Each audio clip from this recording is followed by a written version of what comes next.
करने की सलाह। हम्म, जी हाँ, चलिए अब एक काम करिए, यहाँ पे हमने ट्रेड्स को कंप्लीट किया, इंडस्ट्रीज को कंप्लीट किया। अब थोड़ा लॉन्गर टर्म व्यू लेते हैं मार्केट्स पे और सेक्टर्स पे, स्टॉक्स पे। हमारे साथ श्री राकेश अरोड़ा, फाउंडर goindiastocks.com के मौजूद हैं इस वक्त।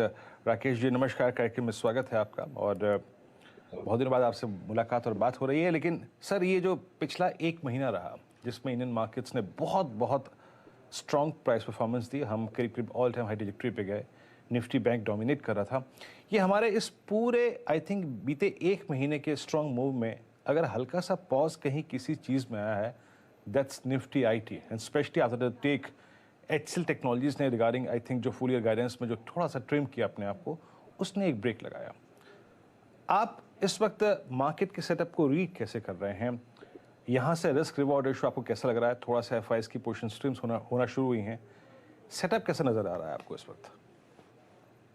देखिए, मार्केट का सेटअप तो ठीक ही लग रहा है, क्योंकि जो मैक्रो हेडविंड्स हैं वो थोड़ा कम होती नजर आ रही हैं। जैसे कि कल अपना जो इन्फ्लेशन का डेटा आया है वो पॉजिटिव। आवाज आ रही है मुझे? तो मैं ये कह रहा था कि जो मैक्रो हेडविंड्स हैं वो थोड़ी कम हो रही है। और जैसे कि इन्फ्लेशन का डेटा कल अपना आया है, थोड़ा पॉजिटिव सरप्राइज दिया है। और उम्मीद है कि अभी यूएस का इन्फ्लेशन डेटा भी थोड़ा पॉजिटिव सरप्राइज अगर दे दे, तो सेंट्रल बैंक्स जिस तरह से इंटरेस्ट रेट हाइक कर रहे थे, उसकी स्पीड में काफी कमी आनी चाहिए। तो इंडिया में मुझे लगता है कि हो सकता है 25 बेसिस पॉइंट और करें, बट उससे ज्यादा उम्मीद नहीं है। और यूएस में भी अर्ली 2023 में एक पॉज आने की संभावना है। तो अगर मैक्रो हेडविंड्स थोड़े कमजोर होते हैं तो मुझे लगता है कि मार्केट्स को सपोर्ट मिलेगा यहाँ से। ओके, तो जैसे कि अब आपको यहाँ से एक सब्सटेंशियल रेट हाइक्स की सीक्वेंस नज़र नहीं आ रहा राकेश जी, मैं आईटी से ही बात शुरू करना चाहूँगा। क्या एचसीएल ने ये व्यू शेयर करके जो डाउन साइड शायद आज से 2 महीने बाद खुलता पोस्ट द नंबर्स, उसको स्पॉन्सर पहले ही कर दिया, आप मानते हैं? आईटी, निफ्टी आईटी और IT stock specially large cap IT, Rakesh ji आपकी प्रिफर्ड चॉइसेस में है या नहीं है इस वक्त? देखिए, ऐसा है कि वैल्यूएशन तो अभी एक रीजनेबल लेवल पे आ चुके हैं। और मार्केट जैसे कि हर चीज को प्रीएम्प्ट करने की कोशिश करता है। एक रैली डेवलप हो रही थी आईटी स्टॉक्स में। लोगों को लग रहा था कि 6 महीने बाद तो चीजें ठीक होने लगेंगी। और रिसेशन एक कंसेंसस व्यू सा बन गया था यूरोप और यूएस के लिए। तो उसको देखते हुए एक मार्केट में रैली आ रही थी। बट ये एचसीएल टेक का जो रिमार्क आया है उसने रियलिटी से अवगत करा दिया है। तो मुझे लगता है कि अभी आईटी स्टॉक्स थोड़ा और यहाँ पे कंसोलिडेट होंगे। और उसके बाद मुझे नहीं लगता कि बहुत ज्यादा डाउनसाइड यहाँ से अवेलेबल है, क्योंकि वैल्यूएशंस काफी रीजनेबल है। ओके, निफ्टी आईटी पे आपका व्यू। अब आते हैं राकेश जी एक ऐसे स्पेस पे जहाँ पे आपकी महारत हासिल है, कमोडिटीज पे आते हैं सर। मेटल्स पे आपका व्यू क्या है? क्योंकि मुझे याद है I think mid of this year, I mean CY 22 में जब मेटल्स सिंक हो रहे थे, तब लग रहा था कि मेटल्स की एक कहानी और आई थिंक वो जो साइकिल है वो रह गई है। लेकिन फ्रेंकली स्पीकिंग चार्ट्स ने उस वक्त हमको कंफ्यूज कर दिया। और स्टिल अगर आप निफ्टी मेटल्स को देखें, 6712 is at all time high. आपका मेटल्स व्यू क्या है सर इस वक्त? देखिए, जिस तरह से आईटी में एक प्रीएम्प्ट रैली आई थी, उसी तरह मेटल में भी एक प्रीएम्प्ट रैली स्टार्ट हुई। और उसमें एक्सपेक्टेशन ये है कि चाइना जिस तरह से अपने कोविड जीरो पॉलिसी से हटकर थोड़ा ओपन अप कर रहा है, तो लोगों को लग रहा है कि डिमांड काफी अच्छी खुलेगी। और दूसरा, जैसा कि मैं बोल ही रहा था कि एक कंसेंसस व्यू हो गया था कि रिसेशन तो होना ही है यूएस और यूरोप में, तो वो भी एक तरह से फैक्टर इन हो चुका था। तो वैल्यूएशंस जैसे ही ठीक होते हैं, आई थिंक कोई ना कोई बहाना मिल ही जाता है स्टॉक्स को ऊपर जाने का। तो मेरी राय में मुझे नहीं लगता कि चाइना वो सेम तरीके से डिमांड पुल कर सकता है जैसे पहले करता आया है। अभी हमें देखना है कि वहां पे ओपन अप करने के बाद कितना कोविड इन्फेक्शन किस तरह से जाते हैं, क्या मनस्थिति बनती है जो कस्टमर्स हैं, क्या एक्चुअल में वो जाके घर खरीदेंगे या कार्स खरीदेंगे। उसमें काफी टाइम हो सकता है, बल्कि जबकि स्टॉक्स हैं वो काफी चल चुके हैं।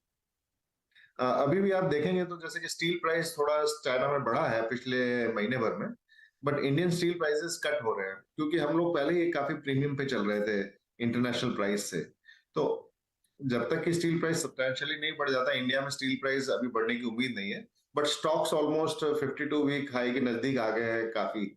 तो मुझे लगता है कि स्टील स्टॉक से तो थोड़ा दूर रहना चाहिए, वहां पे एक फंसने की चांस बन रही है। बट अगर किसी को खेलना है तो आयरन ओर और एल्यूमिनियम स्टॉक्स देखे जा सकते हैं, क्योंकि मेरे को लगता है कि अगर चाइना में एक्चुअल में प्रोडक्शन बढ़ता है और डिमांड बढ़ती है, तो रॉ मटेरियल कंपनीज जो है, हमारे पास कोयला तो नहीं है बट आयरन ओर है, तो आयरन ओर की डिमांड काफी बढ़ेगी। और दूसरा एल्यूमिनियम, क्योंकि ईवी पे ट्रांजिशन होना तो अब मतलब एक तय सी बात है। तो मुझे लगता है कि एल्यूमिनियम की डिमांड काफी बेटर रहेगी एज कम्पेयर टू स्टील। तो अगर किसी को हेज करना है और लगता है कि अगर ये ओपन अप होकर डिमांड चल सकती है, तो एल्यूमिनियम और आयरन ओर पे एक पोजीशन बनाई जा सकती है। उनके वैल्यूएशन भी बेटर है as compare to steel companies. Okay, अरे मेटल्स में भी अगर आप देखें एक पर्टिकुलर चंक जिसमें आयरन ओर और एल्यूमिनियम आपको स्ट्रॉन्ग लगता हुआ, एनएमडीसी लेके आइए आपकी स्क्रीन पे 123.80 पे आके ट्रेड करता हुआ। अच्छा राकेश जी, अभी गोल्ड पर आपका व्यू क्या बन रहा है? जैसे कि आपने शुरू में ही कहा कि अब आपको यहाँ से एक बहुत सब्सटेंशियल रेट हाइक्स या फिर रेट हाइक की सीक्वेंस नहीं दिख रही है।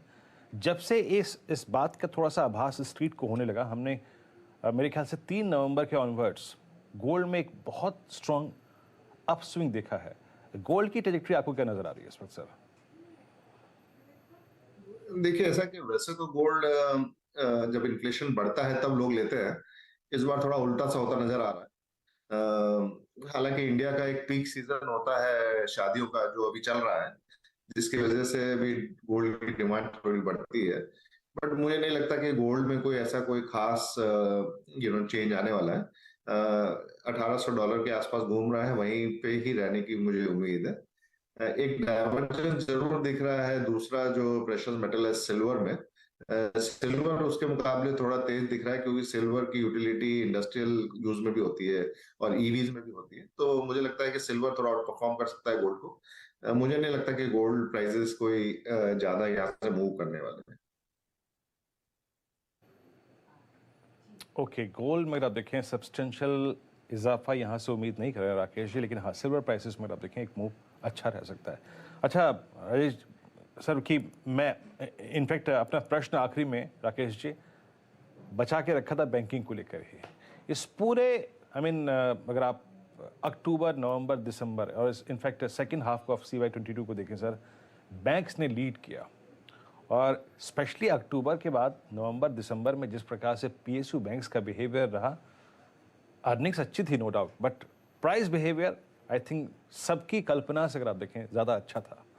आपका बैंक्स पे आउटलुक क्या है सर इस वक्त, और अभी बैंक्स में क्या चीज़ करने में आप इंटरेस्टेड हैं? देखिए, बैंक्स के लिए जिस तरह से काफी रिपोर्टें लिखी गई है कि सिंड्रेला मोमेंट था, अब एनपीएस एकदम लो पे हैं और डिमांड क्रेडिट ग्रोथ काफी स्ट्रांग चल रही थी। तो इसके मद्देनजर जो वीकर बैंक्स थे उन्होंने काफी आउट परफॉर्म किया है। जो बैंक नॉर्मली हम नहीं लेते वही आउट परफॉर्म कर रहे थे। बट अब मुझे लगता है कि वैल्यूएशन गैप काफी नैरो हो गया है, और अब ये जो रैली है बैंक्स की, वो वापस जो मेजर बैंक्स हैं उनकी तरफ शिफ्ट होना स्टार्ट हो जाएगी।